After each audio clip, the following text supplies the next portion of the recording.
Ich werde heute über die Gunst Gottes sprechen. Und was ich interessant finde, wenn man in einem Bibeltext dran bleibt, wie der Geschichte von Josef, kommen Themen mir entgegen, über die würde ich nie einfach automatisch sprechen. Ich würde nicht über die Gunst Gottes sprechen. Das ist so ein Thema, das gehört den Wohlstandsevangelisten oder den positiv denkenden Christen, sagen, wenn Gott in dir ist, alles läuft und geht wie geschmitzt, wie eine Schmitzkatze. Ich möchte ganz am Anfang die Frage stellen, kennst du jemand in deinem Umfeld, wo du sagst, das ist so ein Josef-Typ, egal was er sie macht, ihnen gelingt alles, über die Frau, über den Mann, über die Kinder, über alles. Mal Hand hoch, wer kennt so Josef-Typen in deinem Umfeld, denen gelingt alles? Gut, das sind ein paar. Wer sagt, ich bin ein Josef-Typ? Hand hoch. Hand hoch. Einer da, ist der ehrlich, ehrlich, noch eine Person? Ich auch, ich sage auch, mir gelingt immer alles und wenn es nicht so ist, dann kann man das schön reden. So, die Gunst Gottes ist wichtig, ist nicht einfach etwas, was Gott random verteilt. Gott ist nicht einfach wählen und sagt, okay, ich gebe es ein bisschen dir, sondern du musst wissen, es gibt Prinzipien in der Bibel. Gott hat uns ein Maß von Glauben gegeben. Jede Person hat ein anderes Maß von Glauben bekommen. Das ist so. Wir haben auch Talente, 1, 2, 5 Talente bekommen. Wir haben alle Talente, aber unterschiedlich große Talente. Stimmt es? Und die Gunst ist auch so. Die Gunst wurde ausgegossen, ganz, ganz verschieden. Ob du ein Maß von Glauben hast, ob du Talente hast oder die Gunst Gottes, alle drei Dinge haben eine Sache gemeinsam. Man kann Glauben, Talente und die Gunst Gottes vergrößern. Und das ist für jede Person ermutigend, weil sonst sagst du, ja, ist nicht fair. Gott hat dem Dave 5 Talente gegeben von Worship und ich habe 1 bekommen. Ja, wenn der Dave sein Talent nicht einsetzt, ist in einem Jahr noch immer 5 und ich mit einem bin schon bei 3. Und ein Jahr später bin ich bei 6 und ich sage, Dave, du warst einmal 5 und jetzt bin ich eine 6. Wir antworten, Talente, Gaben, Glauben, Gunst kann wachsen in uns und das ist mega ermutigend. Wenn man theologisch unterwegs ist, kann man nicht einfach sagen, ja, jetzt mache ich eine Predigt über die Gunst von Josef, so funktioniert Theologie nicht. Viele Leute kommen zu einer falschen Theologie. Wenn du einen Bibeltext rausnimmst, muss man überlegen, wo steht das auch noch in der Bibel? Was ist der Kontext von einem Punkt? Und dann kommt man zu einer tiefen Theologie. Wenn ich über die Gunst Gottes heute spreche, muss ich ganz kurz ausholen, dass wir verstehen, wie kann man die Gunst verstehen? Und es hat mit dem zu tun, man sieht von Josef im Alten Testament und Jesus eine Parallele. Man sagt, die Geschichte von Josef ist eigentlich ein prophetisches Bild von Jesus. Ich möchte euch ganz ein paar Argumente bringen. Man sagt, Josef war der geliebte Sohn vom Vater. Jesus war der geliebte Sohn von seinem Vater im Himmel. Josef wurde zu seinen Brüdern gesandt und Gott hat seinen Sohn Jesus zu seinem Volk, seinen Brüdern auch geschickt. Man sagt, beide wurden von den Brüdern verhasst und verworfen, sei es Jesus oder auch Josef. Man hat Josef und Jesus für ein paar Handvoll Silbermünzen verkauft. Und man sieht schon im Alten Testament eine Voraussagung zu Jesus. Josef wurde in die Grube geworfen, ins Gefängnis gebracht, man wollte ihn umbringen. Aber dann kam er wieder durch ein Wunder. Jesus hat man getötet, in Grab gelegt, hat gedacht, er kommt nie wieder. Dann, boom, schakala, steht Jesus auf. Und sein Evangelium wird stärker denn ever. Josef hat in Ägypten Sicherheit gefunden und auch Jesus hat in Ägypten Sicherheit gefunden als ein Kind. Und man sagt auch, Josef hat im Gefängnis 2 Leute und hat prophezeit. Der eine war lebendig geblieben und der andere ist gestorben. Und Jesus hatte 2 Verbrecher am Kreuz. Der eine war lebendig und der andere ist gestorben. Mit anderen Worten, der andere war mit Jesus im Paradies und der andere war in der Hölle. Und man kann so weitergehen. Wieso erkläre ich das? Weil du kannst nicht über die Gunst Gottes sprechen und einfach einen Bibeltext irgendwo nehmen, der dir passt, um die Gunst zu erklären. Das machen wir andauernd. Das nehmen wir dann das Evangelium. Das habe ich, Pimp my Evangelium. Wenn Josef und Jesus eine Parallele ist und man spricht über die Gunst von Josef, dann ist die Frage, was ist es mit der Gunst im Leben von Jesus? Und schlag die Bibel auf. Die sind in 2 Stellen im neuen Evangelium, Lukas Kapitel 2, Vers 52, und dann gehen wir dann in das Alte Testament. Und achtet mal auf diesen Bibeltext, dass du verstehst, was ist Gunst. Und Jesus nahm zu an Weisheit und an Alter. Das machen wir im normalen Falle auch. und bei der Gunst bei Gott und auch bei den Menschen. So, Gunst ist nicht einfach etwas, was du hast oder nicht hast. Gunst kann sich in unserem Leben wie im Leben von Jesus entwickeln. Und das sieht man auch ganz konkret dann im Leben von Jesus. Ich habe eine Grafik mitgebracht und das hilft uns ein bisschen zu verstehen. Man hat ein Jetzt, da wo du jetzt gerade bist mit deinem Leben, und du hast eine Zukunft und die Zukunft ist immer größer als deine Vergangenheit. Und auch wenn du sagst, mein Leben ist eine Katastrophe, für die Menschen, die krank sind, die nie gesund werden, möchte ich dir sagen, deine Zukunft ist größer als deine Krankheit. Weil im Himmel wirst du gesund sein für immer und du wirst gehen und laufen wie Forrest Gump und du wirst nicht mehr aufhören. Das heißt, deine Zukunft ist größer als deine Vergangenheit und man sagt, man geht von Level zu Level, von Salbung zu Salbung, von einem Peak und dann geht's wieder runter, hoch, runter, hoch und runter. Das ist unser Leben. Das heißt, wenn du Gott nachfolgst, heißt nicht, wir sind nicht bei allem besser, aber wir sind besser dran, weil wir haben einen Geist der Hoffnung, der wohnt in uns. Und wenn man das anschaut, merkt man, Gunst wird immer wieder in gewissen Momenten ausgegossen und auch vergrößert in unserem Leben. Ich möchte in dieser Grafik eine Sache nehmen. Was hatte Josef und Jesus gemeinsam? Beide hat das Wort J am Anfang. Nee, sie haben sich nach Gottes Gegenwart ausgestreckt. Wenn du dich nach der Gegenwart Gottes ausstreckst, wird Gunst etwas sein, das sich vergrößert in deinem Leben. Lukas 2, Vers 49 sagt Jesus zu den Eltern. Jesus erwiderte, warum habt ihr mich gesucht im Tempel? Jesus war 12 Jahre alt. Wusstet ihr nicht, dass ich im Hause meines Vaters sein muss? Und Jesus wollte unbedingt in der Gegenwart von diesem Gott im Himmel sein. Josef heißt es, Gott war mit Josef und Gott war mit Josef und Gott war mit Josef und Gott war mit Josef und Gott war mit Josef und Gott war mit David und Gott war mit David und Gott war mit David und Gott war mit Jesus und Gott war mit Jesus. Weißt du warum? Weil Jesus war mit Gott und David war auch mit Gott und Josef war auch mit Gott. Und meine Frage ist, wandelst du mit Gott so nahe wie eine Briefmarke vom Kuvert? Hast du eine Sehnsucht? Weil, liebe Leute, Wachstum kann man nicht machen, Erweckung kann man nicht machen. Du kannst nur, wenn ein Wind kommt, dein Segel in den Wind halten. Du kannst ein Feuer nicht machen, aber du kannst kein Feuer aufwärmen. Du kannst nicht machen, dass ein Fluss noch mehr Wasser bringt. Und du kannst die Steine und alles rausnehmen, damit Gottes Gegenwart hindurchfließen kann. Und meine Frage ist an uns alle, hast du eine Sehnsucht, dein Segel in den Wind zu stellen, dich beim Feuer zu wärmen und alles rauszunehmen, dass das Wasser fließen kann, dass die Gegenwart Gottes in meinem Leben so richtig zum Zuge kommt? Hast du diesen Wunsch, Microchurch online, live und später zuhörende YouTuber, habt ihr diesen Wunsch? Weil wenn das nicht der Wunsch ist, dann, liebe Leute, bist du nicht qualifiziert für die Gunst Gottes. Gunst Gottes geschieht nicht so, Kumbaya, ich mache nichts und es kommt einfach, das ist so ein Fast-Food-Evangelium und das findet man nicht in der Bibel, also nicht in meiner, außer hast du selber geschrieben. Das heißt, die Gunst Gottes ist etwas, es beginnt mit dem Sehnsucht und Hunger. Und Erweckung geschieht da, wo Frauen und Männer sagen, ich bin nicht zufrieden mit meinem Leben. Es gibt mehr und es muss mehr mit meinem Gott im Himmel geben.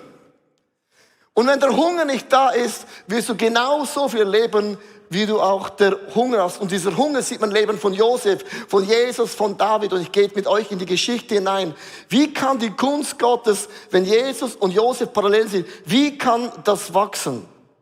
Das Erste, was man sieht im Leben von Josef, war der Stolztest und es beginnt bei ihm zu Hause. Bei ihm zu Hause beginnt der allererste Test. Und ich lese euch das ganz kurz vor. Wir gehen jetzt zurück in das ganz am Anfang der Bibel, für Smartphone ist es egal wo, 1. Mose 37, Vers 8b. Josef hatte nicht einen Traum, er hatte 2 Träume. Der zweite Traum von Josef heißt es, und sie hassten ihn nur noch mehr, weil er das geträumt und so selbstherrlich davon berichtete. Und was ich so krass finde, wenn wir beginnen zu bluffen mit deinem Aussehen, das können ja nicht alle, mit deiner Figur, mit deiner Stimme, mit deinem Talent, stellst du dich in den Vordergrund, aber niemals Gott. 8-mal, als Jesus war im Tempel, die Parallele, war 12 Jahre alt und die Eltern haben gesagt, Jesus, wieso bist du uns davongelaufen? Und Jesus hat sich danach den Eltern untergeordnet. Und Unterordnung ist ein Thema, das Gegenteil von dem, was dir heute die Welt sagt. Wenn du es fühlst und spürst und gut findest, mach es einfach. Lass dich ja nicht aufhalten von irgendwelchen Leuten mit ihren Ideen. Unterordnung ist einer der ersten Schlüssel überhaupt für die Gunst Gottes. Ich unter mich ordne dem Willen und auch dem Plan von diesem Gott im Himmel. Und Jesus hätte sagen können, Mami, hast du keine Ahnung, ich werde Wunder machen, ich werde Blinde sehend machen, ich werde Dämonen rauskicken, ich werde die Toten zum Leben machen. Mutter, du hast keine Ahnung, was du mir sagst. Jesus sagte kein Wort. Und hat sich dem Willen der Familie untergeordnet. Und Josef sagte, John Josef! Nicht die gleiche Haltung. Wir haben 2 Haltungen. Ein Joseph oder ich beginne mich unterzuordnen. Unterzuordnen ist eigentlich ein ganz, ganz einfaches Bild. Hat zu tun mit einer so Axt. Wir sind wie so eine Axt in den Händen Gottes, oder? Eine Axt, oder? Und die Bibel sagt, wie geschieht Unterordnung? Ganz einfach, es sind Menschen. Ich habe kein Problem, mich unterzuordnen der Sonne und dem Mond und dem Schnee, weil der kommt und geht. Aber die Bibel sagt, Eisen schleift Eisen. Die Eltern haben das Leben von Jesus geschliffen. Und Gott wird Menschen in unser Leben schicken, die uns gewaltig schleifen. Und hast du keine Ahnung wer? Ich hätte noch ein paar. So wie bringt Gott Gunst hervor? Er bringt Situationen, Menschen in unser Leben. Und mir ist bewusst geworden, die Bibel ist genau etwas, inspiriert durch den Geist Gottes. Und der Heilige Geist ist eine Person. Und wenn ich beginne, die Bibel zu lesen, ist nicht, dass ich die Bibel lese. Die Bibel beginnt mich zu lesen. Und wenn ich beginne, die Bibel zu lesen, macht die Bibel etwas, weil die Bibel ist das Gegenteil vom Mindset dieser Welt. Die Bibel sagt, wenn du das Leben gewinnen willst, dann bitte verliere es. Die Bibel sagt, wenn du reich werden willst, dann bitte beginne zu geben. Die Bibel sagt, wenn du der Erste sein willst, dann beginne anderen die Füße zu waschen, mit Fußpilz oder ohne Fußpilz, scheißegal. Und die Bibel, liebe Leute, sagt das Gegenteil, was dir heute die Welt sagt. Und wenn du dich als ein Christ benennst, dann orientiere ich mich nicht an TikTok, an YouTube und Instagram und an Gendermeinung, sondern ich lasse mich schleifen in dem, was Gott für mich sagt. Jesus hat sich den Eltern untergeordnet und das war nicht immer einfach. Gebet ist auch etwas so. Du betest ja nicht zu irgendjemand, sondern Jesus ist eine Person. Und Gebet ist kein Monolog, wo du all deine Probleme und Sorgen bringst, sondern Gebet ist ein Dialog. Sondern ich sage Gott, was mich nervt, ich sage Gott, wo ich ein Wunder gebrauche, ich schütte Gott mein ganzes Herzen aus, aber Gebet mit Gott, du hast einen Zuspruch und Gott hat auch einen Anspruch. Der Zuspruch würde bedeuten, dass Jesus sagt, hey, don't worry, ich bin immer bei dir, ich werde dir immer helfen, ich bin deine starke Hand. Das ist ein Zuspruch, oder? Wir brauchen mehr Zuspruch, als du denkst und oft fühlst. Aber Gott hat auch einen Anspruch, wo er sagt, wenn du nicht bereit bist, dein Leben niederzulegen, auch deine Begabung, dann vergiss das mit dem Reich Gottes. Du merkst, wenn ich über Gunst spreche, kann ich es dir amerikanisch einfach machen? Oder ich mache es dir so, wie es eben die Bibel sagt. Jesus hat sein Leben den Eltern eingegliedert. Und Josef hat sich gepostet und geprahlt und Gott sagt, Gott widersteht dem Stolzen.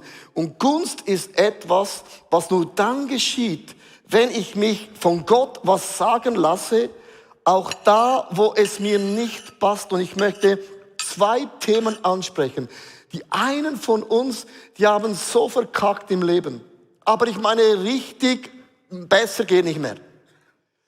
Ich möchte dir sagen, David im Alten Testament hat Ehebruch begangen, hat den Mann beseitigt, damit es ja kein Zeugnis mehr gibt.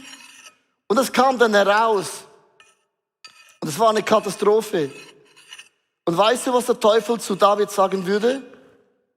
Ab nun Klappe tief. Ab nun keine großen Antworten mehr. Ab nun tief flieg.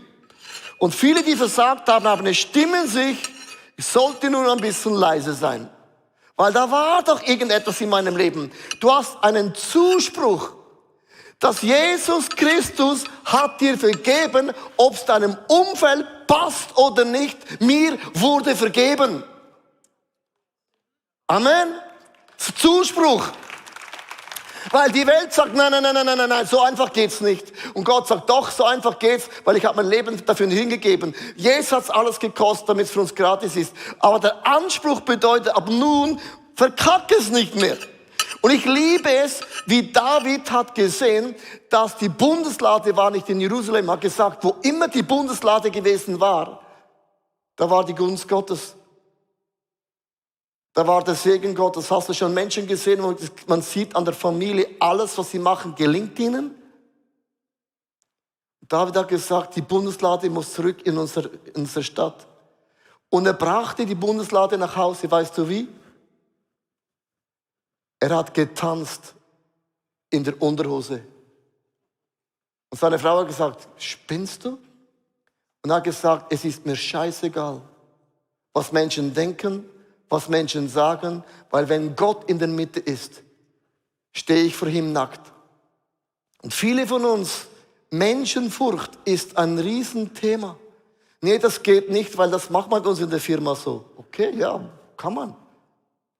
Menschenfurcht ist oft ein Riesending, das uns im Weg steht, wo wir den Zuspruch Gottes nicht in Anspruch nehmen. Und Gott bringt Situationen in unser Leben, auch die Brüder im Leben von Josef, die haben sie klar und deutlich gesagt, Josef, auf Englisch, so goes it not. Wer schleift dich? Wer schleift dich in deiner Salbung, in der Autorität deiner Gunst? Man kann das umgeben. Und es ist interessant, Josef, ihm wurde dieser Mantel, ein Duschvorhang, weggenommen. Niemand kann die Gunst Gottes von dir nehmen. Niemand. Nicht mal ein Fehler wird die Gunst Gottes von dir wegnehmen. Was für ein Gott würden wir nachfolgen? Die Gunst Gottes ist etwas, was Gott ausgegossen hat. Und niemand kann dem widerstehen, es sei, du hilfst dich nicht hin, dass Gott ein Wunder machen kann. Und dann ist es interessant, das Zweite, was man sieht, das ist dann der Test, dann im Haus von Potiphar. Und ich lese euch das auch vor. Und zwar in 1. Moses 39, Vers 3 bis 4. Und achtet mal, die Gunst Gottes bekommt einen Schub im Leben von Josef, also ein New Level. Potiphar bemerkte, dass der Herr mit Josef war und in allem, was er unternahm, Erfolg schenkte. Deshalb fand er seine Gunst und wurde Potiphars persönlicher Diener. Darum das graue Kleid. Schon bald übertrug Potiphar Josef die Aussicht über sein Haus und die Verwaltung seines ganzen Besitzes. Wenn man das so liest, denkt man, wow, was für eine Fairy-Tale-Story, was für ein Märchen. Das Gleiche im Leben von Jesus macht eine Parallele. Er war in der Wüste, ready to go, für Heilung, für die Botschaft erklären. Jesus war 40 Tage und Nächte in der Wüste. Und wenn Gott dich in ein neues Level von Salbung, von Autorität, von Gunst, von Einfluss hineinbringt, gibt es einen Satz auf Englisch. New Level, New Devil. Neues Level, neue Herausforderungen. Und was man in diesem Text nicht liest, nur anschließend will Frau Potiphar den Josef versuchen, in das Bett zu gehen. Gleiche macht der Teufel in der Wüste und sagt, Jesus, wenn du mich anbetest, musst du doch nicht diese Axt so mühsam schleifen. Jesus, Josef, let's talk honest. Ich habe für euch eine super Schweizer Axtqualität. Die ist schon geschliffen, die ist picobello fertig. Und wenn du das Angebot nicht annimmst, Josef, dann gehst du halt 13 Jahre in das Gefängnis. Jesus, wenn du mich nicht anbetest, der Teufel, dann wirst du den bitteren Kelch trinken müssen. Dann wirst du am Kreuz sterben. Das wirst du dir wohl nicht antun in deinem Leben. Der Feind versucht immer, die Gunst Gottes in deinem Leben zu stehlen, kommt mit einem Angebot, sieht super sexy aus, Schweizer Qualität, aber es gibt bei Gott keine Abkürzungen. Weißt du warum? Man sagt, wir bestehen aus Geist, Körper und Seele, oder? Wenn du stirbst, nimmst du deine Seele nicht mit in den Himmel, zum Glück nicht, dieses Gefühlszuselei. Und deinen Körper auch nicht.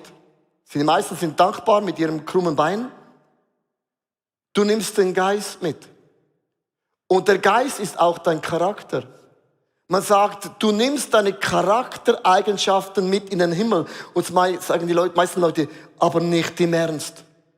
Oh doch, du nimmst dich mit und entweder einen Shortcut oder sagst, okay Gott, ich bin bereit, mich in aller Art an meinem Charakter zu schleifen. Weil Josef war 13 Jahre im Gefängnis. Was denkst du 13 Jahre darüber nach? Der hatte Zeit ohne Ende, an seinem Charakter zu arbeiten. Und das bedeutet nichts anderes, dass wir uns den Mut haben,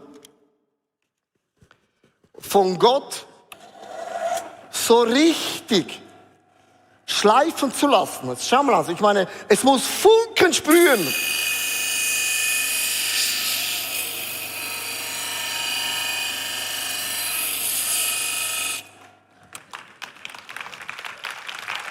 So. Das ist mega, mega krass. Bist du bereit, deinem Charakter zu schleifen? Und ich sage dir ganz kurz, wie Gott den Charakter schleift. Gott macht es, tut mega weh, es funkt und es sprüht und alle sehen das. Ich möchte ganz kurz in meine Geschichte gehen, nur ganz kurz im Moment. Etwas, was ich selten darüber spreche. So. Ich hatte meine allererste Predigt gehalten in einer Kirche und ich mache nicht die Kirche falsch, sie hat auch nicht viel falsch gemacht. Sonst gibt es immer zwei Perspektiven. Ich hatte eine emotionelle, radikale, laute Predigt gemacht, war ein bisschen too much für gewisse Leute. War meine erste Predigt da und auch meine letzte Predigt da. Ich hätte sagen können, okay, such mir eine neue Church. Ich suche mir eine neue Church. Von denen gibt es ja mega viele Church Plans. Du weißt, du kannst Abkürzungen machen. Der Heilige Geist sagt, nee. Halte dein Leben, dein Charakter hin und lass dich formen und prägen. 2 Wochen nach dieser Absetzung von einem Prediger, der heute schon nicht so unbekannt ist, muss man zurückdenken, habe ich zu Gott gesagt, okay, ich gebe es denen richtig, göttlich. Und 2 Wochen später gab es ein Announcement, dass sie finden niemand, der die Kirche reinigt am Samstagmorgen um 9 Uhr. Meine Hand ging hoch. Hat gesagt, ich mache das. Weißt du warum? Es hat mich enttäuscht und verletzt, dass ich abgesetzt worden bin. Natürlich war auch mein Fehler vielleicht. Aber ich hätte in meiner Enttäuschung mich wälzen können wie ein Schwein im Dreck. Und ich hätte recht gehabt. Und ich habe für Monate in meiner tiefsten Enttäuschung, wo ich niemand gesagt habe, am Samstagmorgen die Kirche geputzt gehabt, ich gebe es euch allen. Und ihr sitzt auf den Stuhl, den ich gereinigt habe. Ich möchte mit dem Beispiel sagen, du wirst immer einen Moment erleben, wo der Feind dir etwas anbietet, ist so einfach, deine Familie zu verlassen, deine Ehe zu verlassen, deine Church. In einer Kirche findest du 1000 Gründe, hast auch 1000 Leute. 1000 Gründe. Und das ist nicht die Art und Weise, das hat Jesus nicht gemacht, das hat Josef nicht gemacht, sondern halt dich hin in deinem Leben und lass es zu, dass Gott gewisse Dinge, die brutal mühsam sind, die brutal wehtun, lass es zu, dass Gott Dinge wegschleift, die mega wehtun. und du so ein wunderbares Gefäß für Gott werden kannst. Amen? Versteht das Beispiel? Du kannst in deiner Täuschung davonrennen. Der Einzige, der Freude hat, ist der Teufel. Du bist da, wo er dich haben will. Enttäuscht und frustriert und verletzt. Und im Reich Gottes wirst du andauernd verletzt, weil ich sag dir warum. Du wirst verletzt, weil dein Ego ist monstergroß. Die Kirche hat mein Ego verletzt. Wäre ich gegründet in Jesus gesagt, ja, das ist ein Feedback, verstehe ich, total macht Sinn. Aber nein, wenn verletzt reagiert, hat mit dem zu tun, mein Ego ist viel zu groß in meinem Leben. Ich habe vorletzte Woche, habe ich so den Jahresbibeltext gezogen. Ich habe den Vorrecht, ich habe ja mehrere Celebration, ich kann mehrere Dinge rausziehen. Liebe Leute, das ist nicht Hokuspokus, Leute machen das nicht. Ich sage, so einen Scheiß mache ich nicht. Ich sage, ich nehme alles, was Gott zu mir spricht. Alles. Hauptsache Gott spricht und Gott kann durch alles sprechen. Mach es nicht zu kompliziert, zu theologisch. Sondern ich habe das gezogen, erste Celebration, Offenbarung 19, Vers 7. Lasst uns freuen und fröhlich sein und ihm die Ehre geben. Ich sage, was für ein Bibeltext. Come on, den nehme ich. Boah. Da habe ich am Abend nochmals einen gezogen, hätte ich lieber nicht gemacht. Johannes 16, 22. Euer Herz soll sich freuen, das passt. Und eure Freude, das passt. Und jetzt kommt, soll niemand von euch nehmen. Und ich sage, Doktor, niemand? Oh, ich habe viel Niemands. Weißt du, wer meine Niemands sind, die mir meine Freude rauben? Soll ich sie ganz kurz auflisten? Das Niemand hat bei mir eingeschlagen wie eine Bombe. Weil du kannst nicht einfach sagen, ich nehme die Freude, oder nehme ich, aber den Niemand, den lasse ich aus. Sondern ich spüre, dass Gott den Finger drauf legt und sagt, Leo, die Freude in diesem Jahr, an dem werden wir schleifen.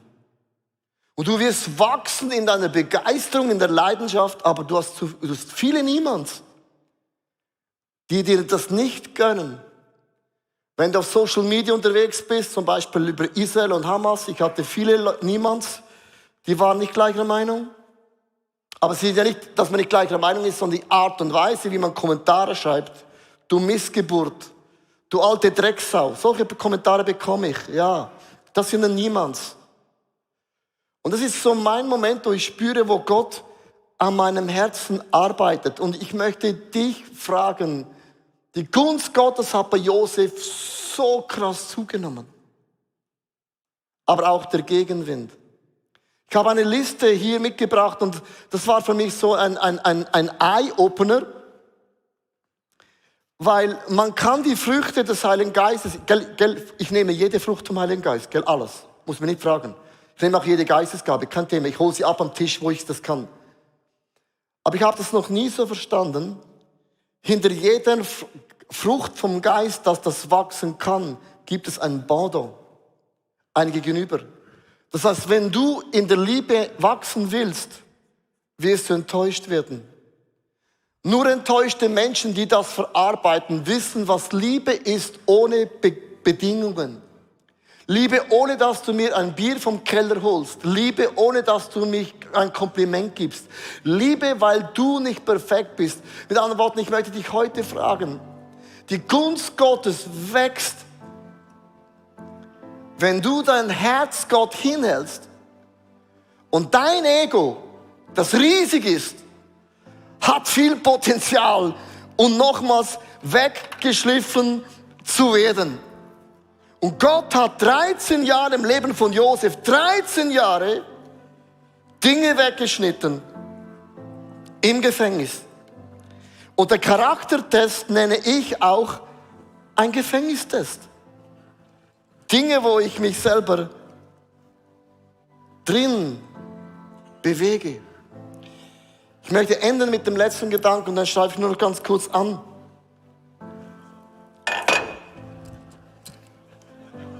Ich hätte auch mit dem anfangen können, oder? Das wollen alle, oder? Sondern, liebe Leute, es gab diesen Potiphar-Test. Und ich möchte es euch ganz kurz vorlesen, den letzten Test. beim Pharaon, es war der Vergebungstest. Und auf den werde ich den nächsten Sonntag eingehen. Wie können wir Menschen vergeben, die wirklich einfach Pflöcke sind? Also mit anderen Worten, wie kannst du dir selber vergeben? Nein, was ich meine. Achtet mal. Der Pharao nahm den Siegelring mit den königlichen Wappen von seinen Fingern und steckte ihn Josef an. Überleg dir mal, wo Josef gewesen ist. Dann gab er ihnen kostbare Kleidung aus Leinen und legte eine goldene Kette um seinen Hals, darum Hals. Er ließ den Wagen des zweiten Staatshofes besteigen. Wo auch immer Josef sich sehen ließ, wurde er von ihm ausgerufen: Werft euch vor ihm nieder und ehrt ihn. So setzte Pharao ihn zu seinem Stellvertreter ganz Ägypten ein. Ich bin der König, sagte er zu ihm, und ich bestimme, dass ohne deine Einwilligung niemand nur einen Finger rühren kann.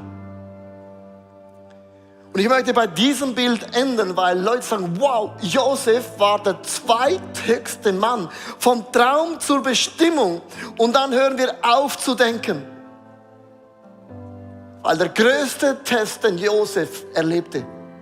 Josef hat nicht geweint, als die Brüder in den Brunnen geworfen hatte. Josef hat im Gefängnis nicht geweint. Josef hatte bei Potiphar nicht geweint. Josef hatte auch nicht bei Potiphars Frau geweint. Das einzige Mal, wo Josef weinte, als er seinen Brüdern vergeben musste. Mit diesem Gucci Bling Bling Kleid. Ich möchte enden mit einem Gedanken. Das, was du vor 20 Jahren nicht gelöst hast an Challenges, aufgeschoben, ist nie aufgehoben. Der mächtigste Mann, der zweitmächtigste Mann der Welt. Niemand konnte Essen bekommen. Aber dann weinte Josef, als er seine Brüder sah. Wie viel Schmerz muss in diesem Prozess drin gewesen sein, über das Josef nie gesprochen hat? Die Gunst Gottes hat bei Josef gewachsen, beim Zuhause, beim Potiphar ist sie gewachsen, dann beim Pharaon. Aber Josef kam nie um das herum, sein Herz Gott hinzuhalten. Und ich möchte dich fragen, wo schleift Gott an deinem Charakter? Wo hält der Feind dir eine goldige Axt hin? Take it easy. Und wo merkst du, dass Gott dich zurückführt und die Menschen segnet durch dich, die dich verletzt haben?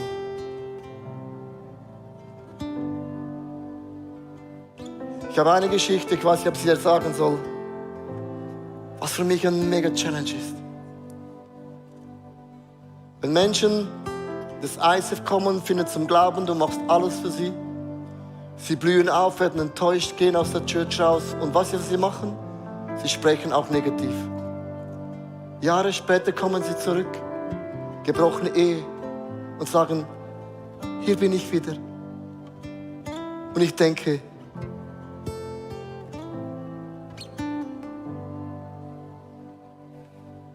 das ist meine Antwort. Plötzlich ist das ICF gut genug. Man hat es getreten mit Worten und Füßen. Das ist für mich jedes Mal als ein Pastor ein brutaler Challenge. Hört sich für euch mega einfach an. Ich bin auch ein Mensch. Wenn du ein Mensch bist, dann bin ich es auch, oder? Und ich möchte euch sagen, lasst unser Herzen hingeben. Der spielt einen Song, mega berühmt, von Brandon Lake, über den Mantel von Josef, und dann werde ich am Ende noch beten zusammen. Ich möchte Gott meine Themen hinhalten und ich werde in der Gunst Gottes wachsen, weil ich will die Gunst Gottes in meinem Leben.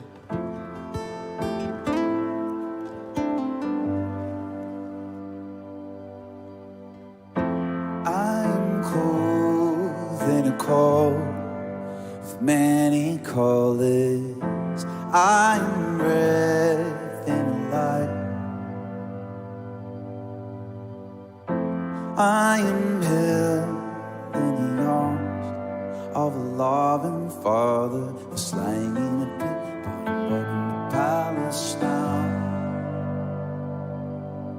'Cause once I was a beggar, now I live in the King's house. Because where was the blood that saved me? Why was the lion that pulled me from the dark? Gold was the crown you placed upon my head to show me who you are. In mercy and grace, I've been embraced like no other. I gave you my heart, you gave me your call. Many call it.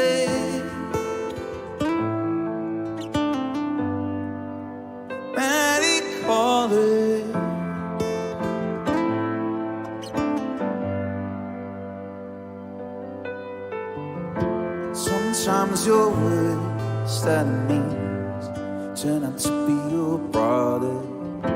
I know that you understand. 'Cause I got dreams like I see.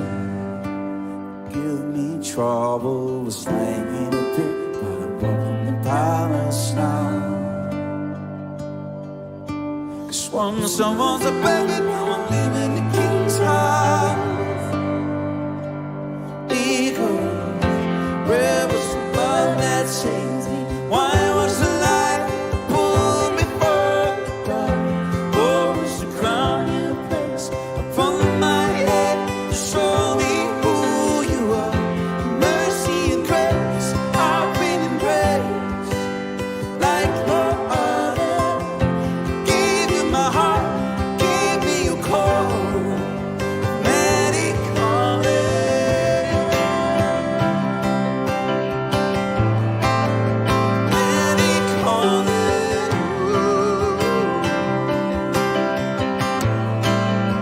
many call it.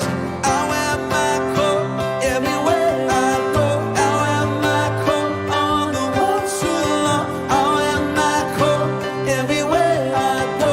I wear my coat on the ones who love. I wear my coat everywhere I go.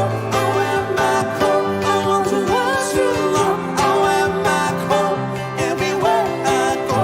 I wear my coat. Where was the blood that saved me? Why was the light pull me from the dark? What was the crown you placed upon my head to show me who you are?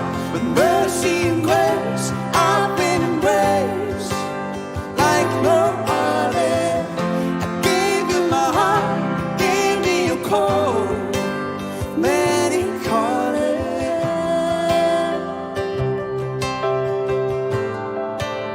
many call it, many call it.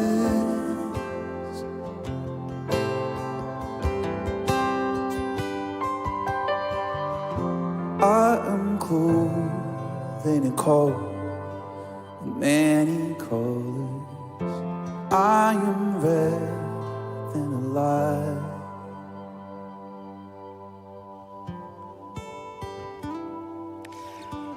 So, ihr Lieben,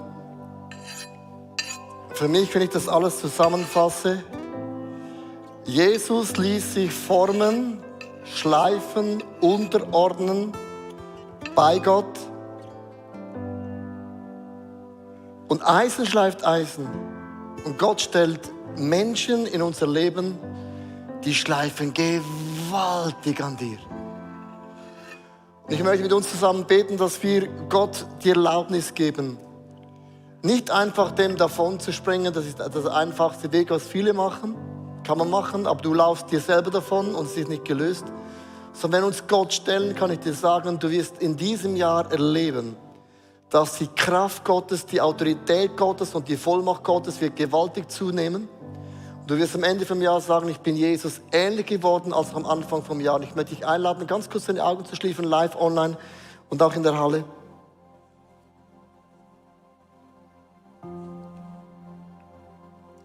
Und Vater, du siehst meine Themen.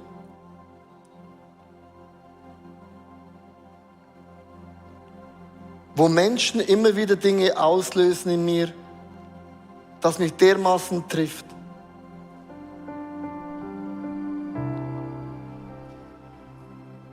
Und mein Ego ist so groß und ich merke, mein alter Adam ist in mir noch nicht gestorben. Jesus, du hast in mir ein neues Werk angefangen. Du hast es angefangen. Aber es ist noch nicht beendet.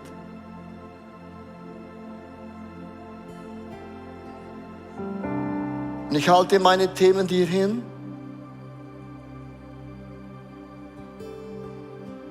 Ich gebe dir die Erlaubnis, obwohl du der Gott vom Universum bist.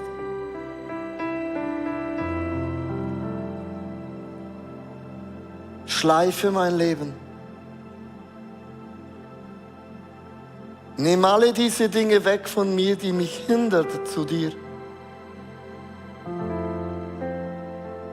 Vergib mir meinem Stolz. Vergib mir meiner Minderwertigkeit. Vergib mir da, wo ich die Menschen, die was auslösen, ans Kreuz nagle. Statt zu sagen, du hast sie geschickt, um in mir etwas zu lösen. Um in mir etwas zu schleifen.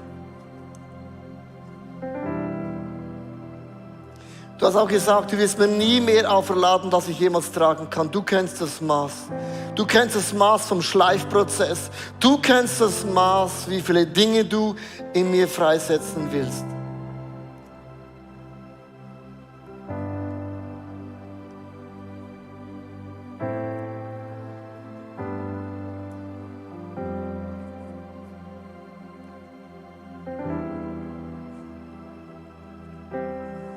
Ich spüre in meinem Herzen, es gibt so Bereiche, wo du vielleicht ein Handtuch geworfen hast, du bist davon gelaufen. Du hast dich nicht diesem Schleifprozess gestellt.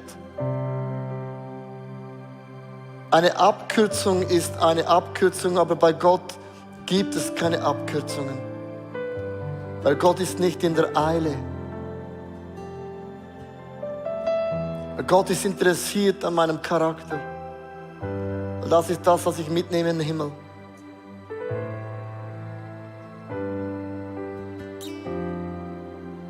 Weißt du, wenn wir so ein Gebet beten, weißt du, was geschieht? Jesus durchleuchtet meine Agenda. Er durchleuchtet meine Motivation. Er durchleuchtet meine Niederlagen. Er durchleuchtet die Momente, wo ich aufgeben will. Und all diese Dinge, ja, die sind schmerzhaft. Weil es mir einmal mehr sagt, ich bin im Grunde nicht gut. Ich genüge nicht in den Ansprüchen Gottes, es sei denn, er beginnt in mir ein neues Werk. Und er macht weiter das, was er angefangen hat in mir. Bis zu dem Tag von der Erfüllung, wo ich in den Himmel gehe und Gott sagt, mehr kann ich nicht mehr machen.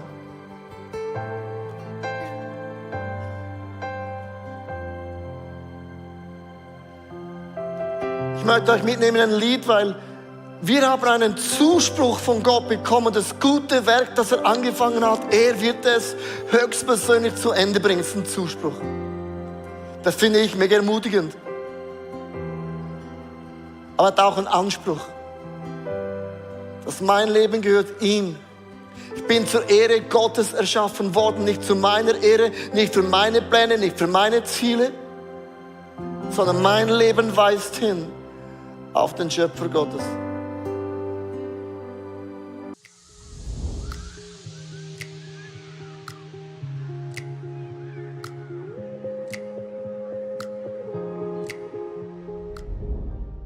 Ich hoffe, dass die Predigt zu dir gesprochen hat und du mega viel mitnehmen kannst für deinen Alltag, damit wir am Herzen von Jesus jeden Tag einfach so nahe sind und mega viele coole Dinge mit Jesus erleben werden. Wir möchten gerne mit dir in Kontakt treten und sagst, hey, ich habe Fragen, ich habe Anliegen, ich möchte mich gerne bei euch irgendwo integrieren, dann melde dich einfach bei uns, weil ich glaube, effektiv im Leben mit Jesus ist es so cool, gemeinsam unterwegs zu sein. Ja, unsere Leidenschaft ist es, dass wir Menschen positiv aufblühen sehen durch die Kraft von Jesus Christus und sehen, wie sie auch ihr Umfeld verändern. Und wir laden dich von Herzen ein, Teil von dieser Vision zu sein. Wir haben Hunderte von Mitarbeitern, Menschen, die unsere Kirche unterstützen mit Gaben, Fähigkeiten und auch mit unseren Finanzen. Und ich danke dir von ganzem Herzen, wenn du ein Teil von dieser Vision bist, auch mit deinen Finanzen. Ja, abonniere doch unseren Kanal, damit du immer den neuesten Content bekommst und informiert bist, was Gott alles macht durch unsere Church. Und es würde uns mega, mega freuen. Also bis zum nächsten Mal. Gott bless you und ciao zusammen.